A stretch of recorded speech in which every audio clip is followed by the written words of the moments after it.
صحیح ته راشه او کار دې بالکل کېږي ولې نه صحیح ده خدای په امان خدای په امان سلام علیکم مدیر صاحب السلام علیکم ما بل دفتر کې لټولې دلته راغلی څنګه جوړې صاحب په خیر مهرباني کړې په خیر راغلی وروره څنګه ساده ښه ده جوړې په خیر تشکر زلمی خان وروره خلک ورځ په ورځ لوړېږي او لوړو مقامو ته رسېږي افسوس ما ولیدل چې ورځ لوی رئیس وي بیا معاون صاحب شوي د معاونان نه مدیریت عمومي ته ورغلی اوس چې و عادي او معمولي مدیري ته رښتیا وایې خان ګلخانه بالکل رښتیا وایې دا څنګه خبره ده وخت به دې خراب وي ای ورور جانه دا خو رښتیا وایي څوک چې یو ځل د مقامونو دریابو ته لاهو شوی وي خو ډېر مخکې تللی که نه یاره نعیمه چای راوړه خیر ده چې ته اجازه نشته مدیر صاحب اجازه ته واخلسته چای وڅښه مهرباني ولې نه مهرباني ګرانه دوسته خبره د بخت نه ده خبره د تجربې صداقت او لیاقت ده او ته پوهېږې زه خو د همدغه شیانو خمار یم ما همدغه ځانګړتیاوې درلودلې او دغه شیان نورو ښاغلو ته بې ارزښته واقعیتونه دي په دې چې هغوی بازار نه درلودو بازار زما دوسته نو تاسو په خپل تجارت کې وروسته راغلی یاستئ او د ګټې په ځای مو تاوان وکړ یاره زه خو ډېر خفه شوم کټ مټ همداسې و دوسته که ما د نورو په څېر رشوت خوړلی که ما د نورو په څېر اختلاس کوله او که زه د استعداده بې برخې او بې تجربې وی اوس به تا لیدلی وی چې چېرته به وی چېرته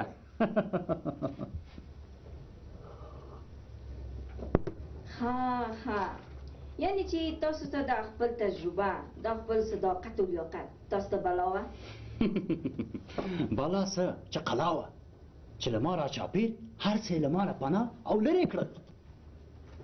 خیلی مه خفه کېږه دا خو کومه د خواشنۍ خبره نه ده زه هم ستا په څېر فکر کوم دا خواشنۍ نه بلکې ویاړ بولم ویاړ چې په خپل نفس مې حکومت کړی چاته مې تمه نه ده کړې په کار او اداره کې پاتې نه یم راغلی هو تل صاف او پاک چلېدلی یم آفرین دوستان رښتینی خدمتګار خو همداسې وي لکه ستا غوندې چې زما دوست دی دا تظاهر نه دی زه چې څه وایم ټول حقیقت دی تاسو کولی شئ چې زما د کار هره مرحله که عمومي ریاست وي که معاونیت وي که عادي ریاست وي په دې هکله پوښتنې وکړئ خو تاسې بلې هوکې ما وجدان درلودو زه د مسؤلیته بیرېدلم راځئ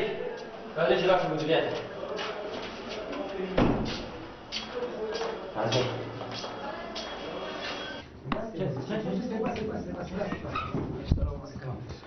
وعلیکم السلام بخیر رئیس صاحب کیرې تاسو رئیس صاحب و مدیر صاحب ته وجدان لرې نه صاحب احساس لرې نه صاحب عقل و مغز لرې بالکل نه صاحب زه پوهېږم زه تاسو سره څه وکړم د دغه دوستانو نه دې وشرمېږه شرم لرې نه صاحب آخر کله به سمې لارې ته راشې رئیس صاحب کله به عقل و تجربه پیدا کړي آخر کله رئیس صاحب مرګ رئیس صاحب رئیس صاحب په دغه چټلیو د عمومي ریاست عادي ریاست و د عادي ریاست معاونیت او د معاونیت اتومات راتلل شوي مدیریت ته او کمبخته او بدبخته آخر څه کم لري په دغه چټلیو رشوتخوریو په دغه بډهخوریو خود بلند منزل دې واغسته لانکوزر پجارو سراچه موټر دې واغسته نور څه غواړې جناب رئیس صاحب نور بهتره داسې نه کوم صاحب توبه وباسم صاحب دغه شرم مې بس ودرېږه شرم دې بس ده دا ستا یوه نیمګړتیا نه ده ته د فسادونو مورې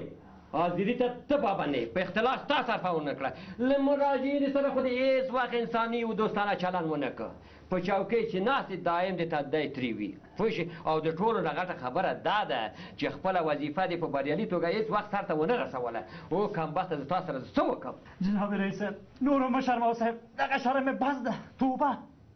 وایم تاسو د شر نه ویستلې ده پوه شې سر دننه د دې ریاست نه منفک او سرنوالۍ ته معرفي چې ستا نه تحقیق وکړي او کمبخته او مدیر صاحب د دغه دوو معصومو کسانو نه دی 1500 افغانۍ واخیستې او د یو عادي کار پسې دی یو میاشت دې خواته اخواته دې خواته اخواته دې وزغلول او شرم دې نه لرې ته جناب رئیس صاحب ما په خدای کې صاحب مطالبه کړې دوی په خپلو ګوتو کې مې راته خښې کړلې صاحب وایي رئیس صاحب وایي دا دروغ وایي زه به هم ستا د منفقۍ مقصود سر د ننه ستا په ګوتو کې کېږم او سروالۍ ته به دې معرفي کړم چې نور مامورین ستا نه عبرت واخلي او رشوت و خیانت ونه کړي جناب رئیس صاحب زه نه نیسم دا ظلم راسره مه کوه په دې وزردارۍ باندې پښې به دې ونیسم جناب رئیس صاحب چې هر څه چې وکړي نه کېږي اولاددار یم صاحب خاین باید قانون ته توبه وباسم صاحب نور نه کوم صاحب نه دې پرېږدم مخکې شه شکر رئیس صاحب